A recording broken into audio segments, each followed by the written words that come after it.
কি রে ভাই, পুলিশের চাকরি করে তুই পুলিশটাই গুম করে দিচ্ছিস?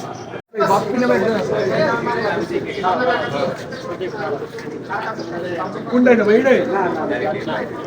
আচ্ছা সমস্যা সমস্যা নেই। আমার রাত্রেবেলা গুম করছে, আমার অপরাধ পুরো গুম করছে আমারে। খোঁজ চাইছি, এটাই আমার অপরাধ। ঠিক আছে, আমার রাত্রেবেলা আমার গুম করছে। কোথায় গেল, কাকে নিয়ে গেল, এটা খোঁজ চাওয়া? হ্যাঁ আরে ভাই রে, অধিকার আদায়ের কথা বলেছিস, আর মৃত্যু এইভাবে চাই না নৃশংসভাবে। অপরাধ হয়ে গেছে এটা। হ্যাঁ, বাংলাদেশ পুলিশ বাহিনীতে এটা অপরাধ হয়ে গেছে। আমারে বলে যে আইজি স্যার কথা বলবে, তুমি আসো। আমার যাই আমার ফোন নিয়ে আমার রুমের মধ্যে তালা মারে, আমার সারা রাত ধরে আমি চিল্লাইছি, আমার রুম খোলে না।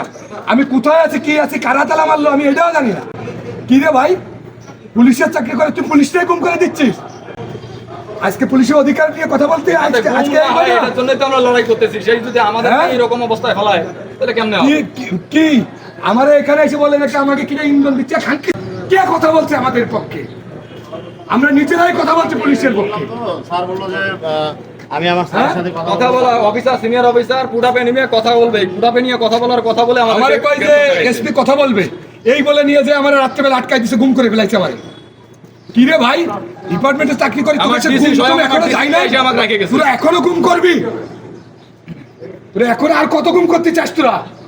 আগে হাবিব ওই আমি শোয়েব ভাইয়ের করে গেছে, ওয়াইফ আমাকে ফোন আগে দিছিল, পুলিশ অফিসার শোয়েব ভাইয়ের তথ্য জানতে চাইছে, আমি এটার জন্য জানতে চাইছি বলেই আমাকে। হ্যাঁ, তোরা আরো পুলিশের রক্ত দেখতে চাস? তোকে লজ্জা হয়নি? হ্যাঁ, এত এত রক্ত রাস্তায় দিল নৃশংস ভাবে নিরপরাধ পুলিশ।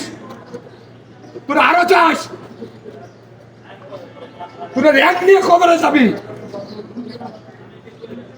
তোরা আরো চাস?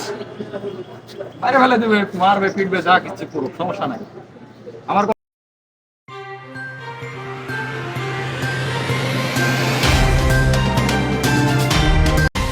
MTV অনলাইন, সত্যের পথে মোরা।